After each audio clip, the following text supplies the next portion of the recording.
बापू आणि इतर प्रोफेसर कर्मचाऱ्यांनी दिली त्याबद्दल प्रथमतः मी त्या सर्वांचे खूप आभार मानते। मी माझं प्राथमिक शिक्षण आपल्या मवेशी शाळेमध्येच झालं। त्यावेळेस त्या ठिकाणी एकच झेडपीची स्कूल होती आणि त्या ठिकाणी मी 1ली ते 7वी पर्यंतचं शिक्षण घेतलं। पुढच्या शिक्षणाची सोय त्यावेळेस फक्त राजूरमध्ये होती, पण एकंदरीत फक्त राजूरपर्यंतच लिमिटेड न राहता त्याच्यापेक्षाही बाहेर जाऊन जर आपण बघितलं तर तिथल्या शिक्षणाचा गोषवारा घेण्याची संधी सुद्धा आपल्याला आहे। सो त्याच्यानंतरच्या शिक्षणासाठी माझ्या आई वडिलांनी मला राहुरी येथे पाठवलं। राहुरी येथे गाडगे महाराज आश्रम शाळा इथे माझं 8वी ते 10वी पर्यंतचं शिक्षण झालं। त्या शाळेबद्दल सांगायचं म्हटलं तर आपल्या आशिया खंडामध्ये गाडगे महाराजांनी सुरू केलेली ती पहिली शाळा आहे आणि मला त्या शाळेमध्ये शिकण्याचं त्यावेळेस शिकण्याची संधी मला मिळाली आणि तिथे शिकत असताना तिथल्या शिक्षकांचंही खूप मोठ्या प्रमाणात मार्गदर्शनही मला त्यावेळेस मिळालं। तिथे फक्त आपल्या समाजाचे नाहीत तर पूर्ण महाराष्ट्रातून वेगवेगळ्या समाजाची मुलं अनाथ असतील ती सुद्धा त्या ठिकाणी शिकण्यासाठी आलेली होती। सो ते शिकत असताना मला एका गोष्टीची जाणीव अशी झाली की वेगवेगळ्या परिस्थितीतून आणि वेगवेगळ्या समाजातून येणारी मुले त्यांची शिक्षणाची जिद्द आणि त्या जिद्दीला प्रोत्साहन देणारे शिक्षक जर आपल्या आयुष्यात मिळाले तर आपण कोणतेही स्वप्न बघू शकतो आणि ते स्वप्न पूर्ण करण्यासाठी तेवढ्या कष्टाने तिथपर्यंत भरारी सुद्धा घेऊ शकतो। सांगण्याचा मुद्दा असा 8वी ते 10वी पर्यंत 3ही वर्ष माझा त्या शाळेमध्ये फर्स्ट रँक राहिलेली आहे, जी की मी 5वी ते 7वी पर्यंत माझ्या प्राथमिक शाळेतही ती मी मेंटेन ठेवलीच होती। त्या अगोदरची रँक मला आठवत नाही, पण म्हणजे 5वी ते 10वी पर्यंत माझी फर्स्ट रँकिंग ही कंटिन्यू मी ठेवलेली होती आणि त्यातनं मला असं प्रोत्साहन मिळत गेलं की ज्या ज्या आश्रमशाळा आहेत आपल्या प्रकल्प कार्यालयाअंतर्गतच्या त्यांचा एक गोषवारा प्रत्येक वर्षी भारत सरकारकडे जात असतो। तर ते करत असताना नाशिकच्या प्रकल्प कार्यालयामार्फत जे जे मेरिट लिस्ट मधले त्यांच्या आश्रमशाळांमधले जे विद्यार्थी आहेत त्यांच्यासाठी ते काही प्रमाणात शिष्यवृत्ती जाहीर करतात। तर त्यावेळेस मला माझ्या गुणांकनामुळे मला त्यावेळेस 45,000 शिष्यवृत्ती आपल्या प्रकल्प कार्यालयामार्फत मिळाली।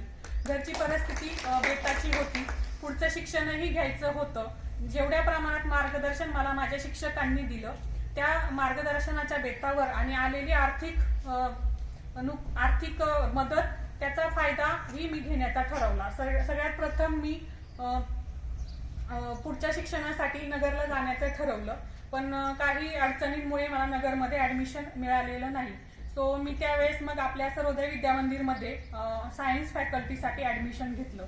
11वी 12वी करत असताना सगळ्यात पहिली अडचण यायची ती म्हणजे येण्या जाण्याची, जी की आत्ताच मी बघितली की तुम्ही सर्व खूप दूर इथपर्यंत येता, कुणी पायी चालत येतं, कुणाला जीपमधून यावं लागतं, सगळ्यांसाठी बसेस अवेलेबल नाही आहेत। तर ही सेम सिच्युएशन ज्यावेळेस मी इथे 11वी 12वीला होते यापेक्षाही खूप कठीण सिच्युएशन त्याही वेळेस होती। सांगायचंच असं झालं तर मी सायन्सची स्टुडंट असल्यामुळे आता तुम्हालाही माहित असेल की आपल्याला सकाळी लेक्चर करून पुढचे प्रॅक्टिकल सुद्धा कंप्लीट करावे लागतात। तर सकाळी 7 ते 12 पर्यंतचं कॉलेज माझं असायचं, त्यानंतर फक्त अर्धा तास सुट्टी असायची जेवणासाठी आणि नंतर 12:30 ते 5 वाजेपर्यंत प्रॅक्टिकल कंप्लीट करावं लागायचं। तर हे करत असताना घरातून मी 7 वाजता निघायची 11वीला असताना आणि डब्बा कधी असायचा कधी नसायचा, कारण इतक्या लवकर निघाल्यामुळे पहिल्यांदा मला कॉलेज अटेंड करावं लागायचं, कारण मी लेक्चर्स सायन्सची स्टुडंट असल्यामुळे लेक्चर्स जर चुकून बंक झाले तर ते कव्हर करणं खूप अवघड असायचं,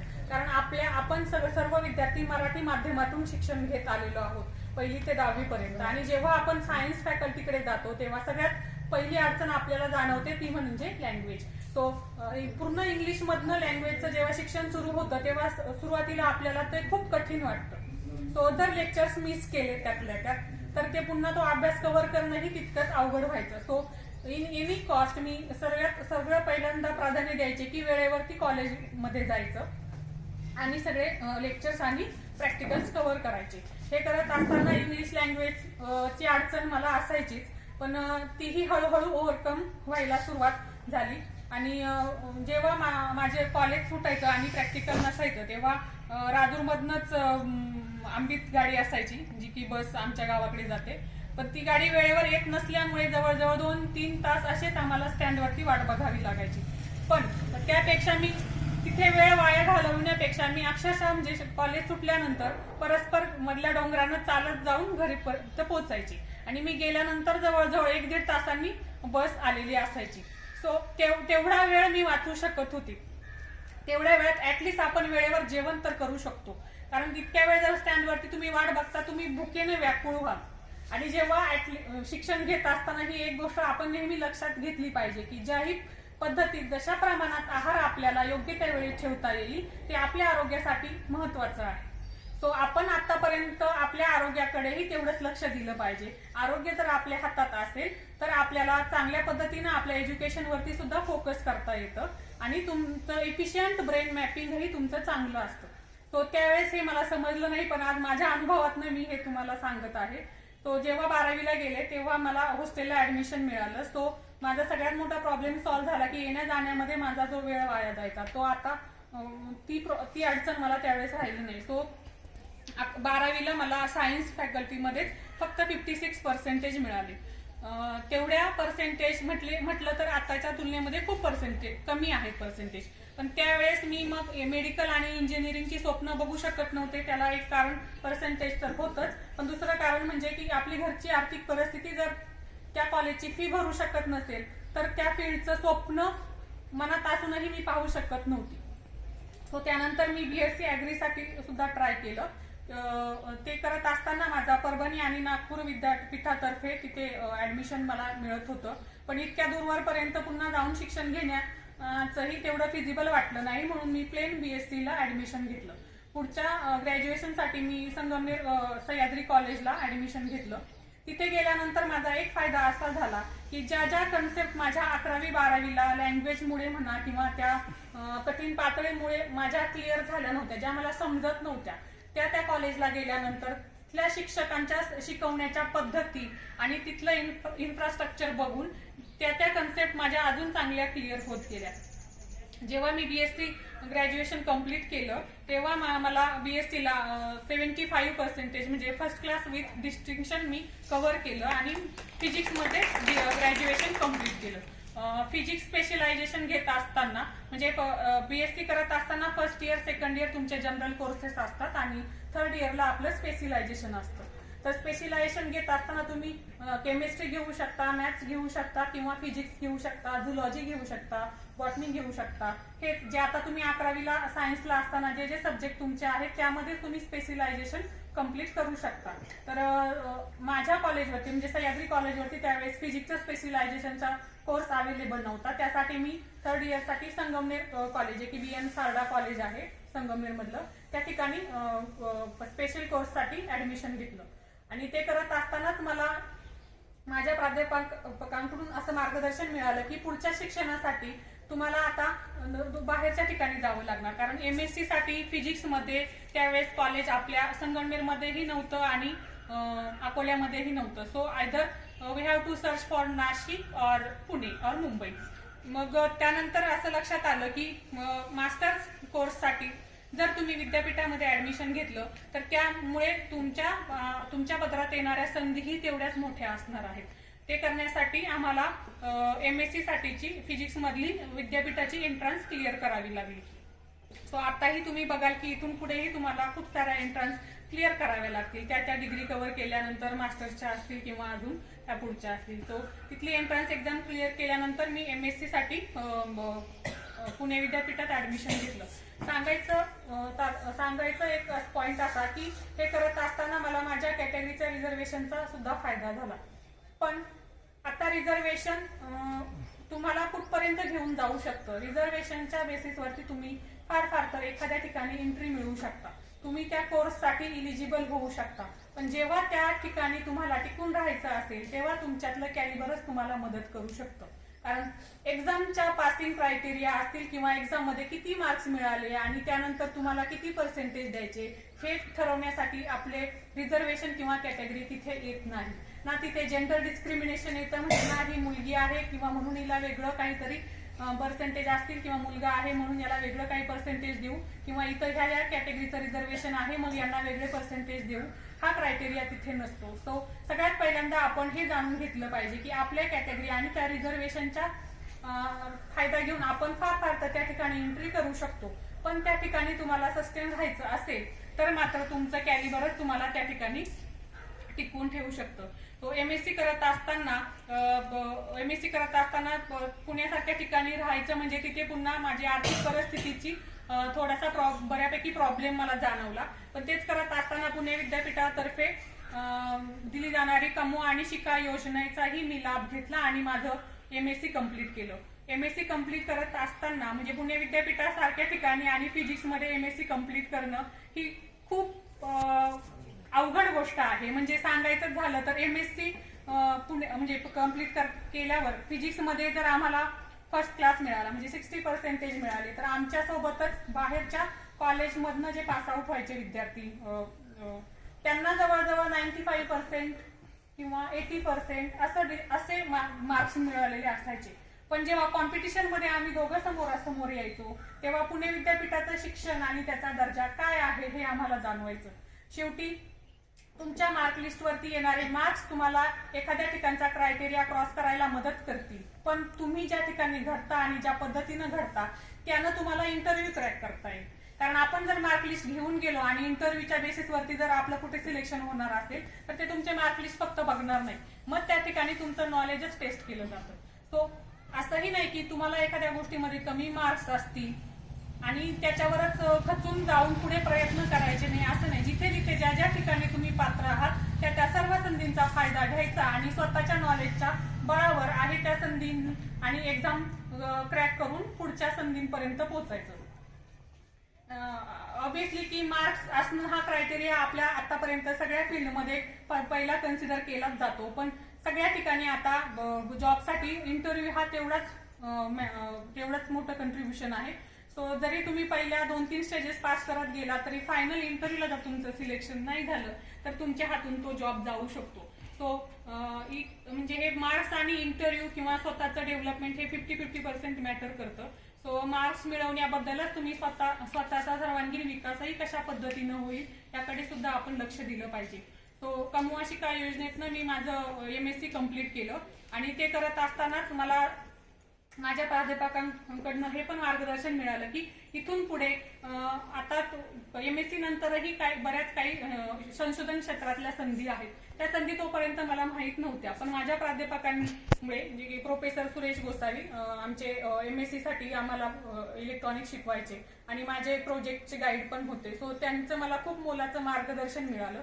त्यांनी मला आपल्या क्षेत्रामध्ये असणाऱ्या विविध फेलोशिपची माहिती दिली, जे की ज्या एमएससी नंतर तुम्ही एमफिल करू शकता किंवा पीएचडी सुद्धा करू शकता. जरी एमफिल केलं तरी एमफिलच्या बेसिसवरती आपल्याला पीएचडीला ही ऍडमिशन मिळतं किंवा एमएससी पास आउट झाल्यानंतर जर एंट्रन्स एखादी क्लिअर केली तर तुम्ही डायरेक्ट पीएचडीलाही ऍडमिशन घेऊ शकता.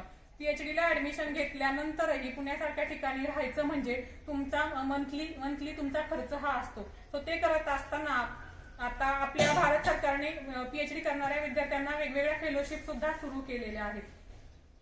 तो त्यावेळेस मला भाभा ॲटॉमिक रिसर्च सेंटरकडनं फेलोशिप मिळाली, जो की कोलॅबरेशन मध्ये पीएचडी प्रोग्राम होता. भाभा ॲटॉमिक रिसर्च सेंटर आणि पुणे विद्यापीठ त्यांची एंट्रन्स क्लिअर केल्यानंतर मला पीएचडी साठी ऍडमिशन मिळालं. सो माझं संशोधनही चालू राहिलं आणि मला मिळालेल्या फेलोशिपमुळे मला स्वतःचा खर्चही व्यवस्थितरित्या पार पाडता आला. तो सांगायचा मुद्दा असा की जेव्हा जेव्हा आपण पुढच्या टप्प्यावर जातो, आता एमएससी असेल किंवा 12वी नंतरच्या प्रत्येक डिग्रीसाठी भारत सरकारकडनं वेगवेगळ्या प्रकारच्या शिष्यवृत्ती भेटतात. हे आपल्याला खूप कमी लोकांना माहित आहे. आपण फक्त 12वी पास झाल्यानंतर आपल्याला पुढचा खर्च झेपणार नाही असं म्हणून वेगळ्या एखाद्या करिअरच्या दिशेला जातो, पण तसं न करता मला असं सगळ्यांना सांगावंसं वाटतं की आत्ताचा हा वेळ खूप बदललेली आहे. आमच्या वेळेस आमच्याकडे मोबाईल फोन सुद्धा नव्हते. जे मला आठवतंय, मी पीएचडीच्या सेकंड इयरला गेल्यानंतर मी माझा पहिला अँड्रॉइड घेतला, जो की आता तुमच्याकडे बऱ्यापैकी 70-80% लोकांकडे असेल. तर तो अँड्रॉइड फक्त फोन करण्यासाठीच न वापरता त्याचे अजून काय उपयोग आहेत हे मी तुम्हाला आज मुद्दामून सांगू इच्छिते. सगळ्यात पहिलं म्हणजे तुम्ही जे 11वी 12वीचे स्टुडंट आहात, आता जे 12वी पास होतील त्यांना त्यांच्या करिअरची दिशा ठरवावी लागेल आणि ते आता आत्ताच ठरवावी लागेल.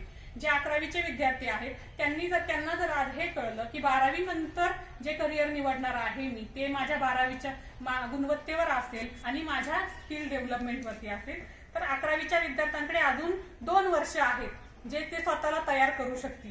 12वीच्या विद्यार्थ्यांकडे जेवढा काही वेळ असेल तेवढ्या वेळाचा तो उपयोग करून पुढच्या करिअरच्या संधीकडे कसं वळायचं हे त्यांना आता ठरवता येऊ शकतं. सो 12वी नंतर कोणकोणत्या करिअर ऑपॉर्च्युनिटी आहेत याबद्दल मी थोडक्यात तुम्हाला सांगते.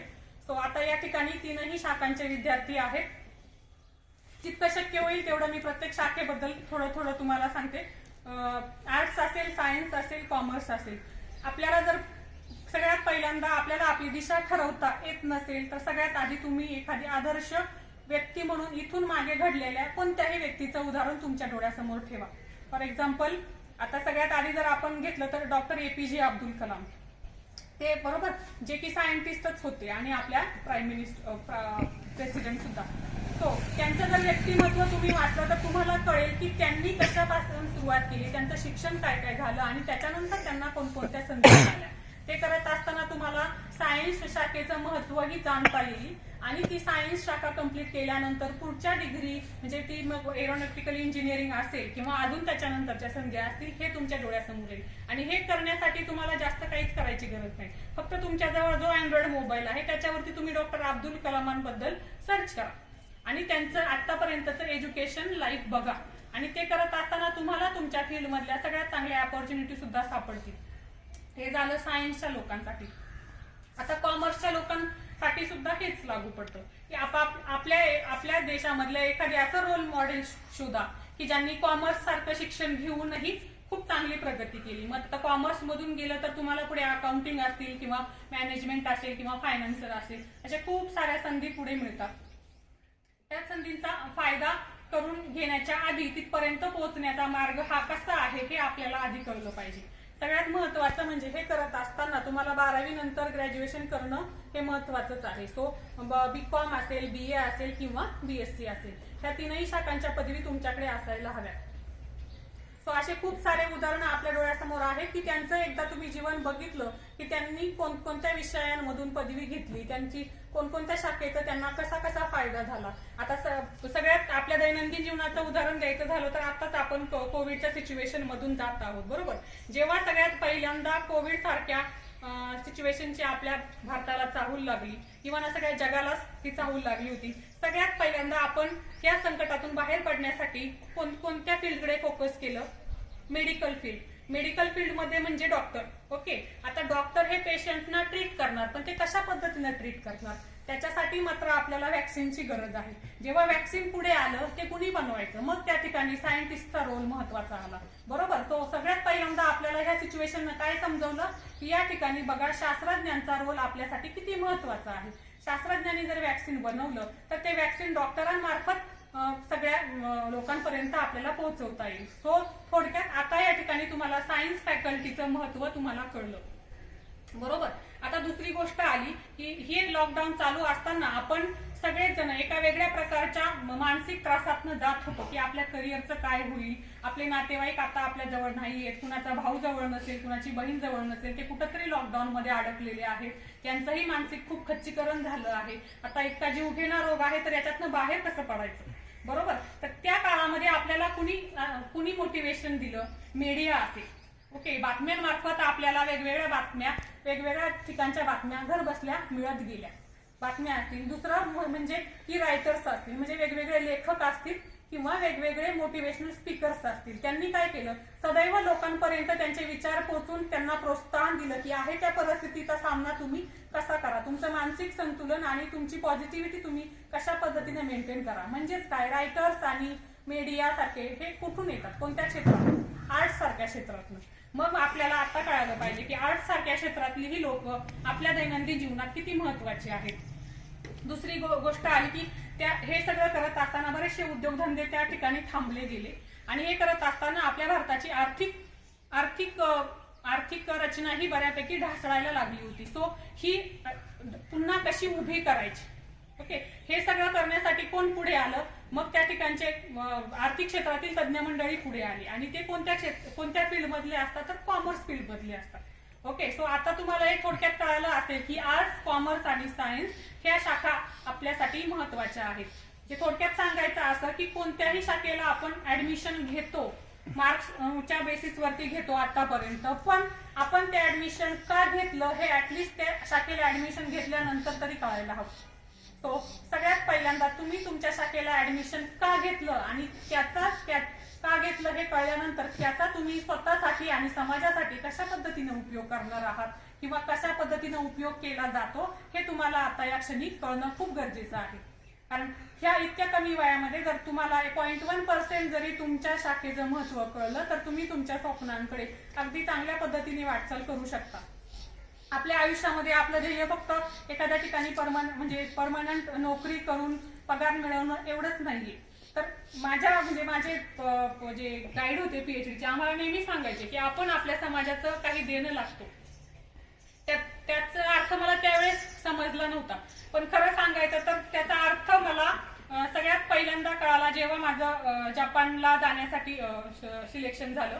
Japan Sakura youth exchange programme तर्फे जपानला मी 3 आठवड्यांसाठी गेले होते आणि ते माझं तिथं जाणं माझ्या गावाकडच्या लोकांनी खूप चांगल्या पद्धतीनं सेलिब्रेट केलं. त्यांना त्यावेळेसही चांगल्या पद्धतीनं त्यांनाही अभिमान वाटायचा की यासारख्या ठिकाणची मुलगी जपान सारख्या ठिकाणी जाऊन आलेली आहे. तर सांगायचं असं की आपलं जे थोडंफार यश असेल की ते फक्त आपण घरी नाही सेलिब्रेट करू शकत. जेव्हा आपल्यासोबत आपल्याला माहीत असलेले आणि माहीत नसलेले लोक सुद्धा जेव्हा आपल्या यशात आनंदाने सहभागी होतात तेव्हा आपल्याला त्या ठिकाणी जाणीव होते की माझं जे आतापर्यंतचं एज्युकेशन आहे ती फक्त माझी जबाबदारी आहे, पण त्याचा फायदा मला स्वतःला आणि समाजाला सुद्धा व्हायला हवा. सो हे करत असताना मला तेव्हाच असं वाटलं होतं की त्या लेवलवरती असून मी ज्या पद्धतीनं लोकांपर्यंत पोहोचू शकते, काय करू शकते आता ह्या लेवलपर्यंत, सगळ्यात आधी मला असं वाटायचं की मला त्या एज्युकेशनल स्टेजेस मधनं जात असताना ज्या पद्धतीचं चांगलं मार्गदर्शन समहाऊ नाही मिळालं तर मला नेहमी असं वाटायचं की मला विद्यार्थ्यांपर्यंत जर कनेक्ट होता आलं तर मग मी त्यांना मार्गदर्शन करू शकते. आणि हे मी माझ्या पद्धतीनं वयाच्या कोणत्याही वर्षी किंवा एज्युकेशनच्या कोणत्याही स्टेजवरती नक्कीच करू शकते. सो मला असं वाटतं की एवढं एक कॉन्ट्रीब्युशन मी आता या क्षणाला समाजासाठी माझ्यात देऊ शकते. सो मला असं वाटतं की आजच नाही तर इथून पुढे कधीही वेळ येईल आणि जर कुणाला वाटलं तर आपल्याला काहीतरी मार्गदर्शनाची गरज आहे आणि तुम्ही जर माझ्यापर्यंत पोहोचला तर तुम्हाला जे काही प्रश्न असतील त्या प्रश्नांचा आणि त्याचा गायडन्स मी तुम्हाला नक्कीच देईल. माझ्या पद्धतीनं जेवढं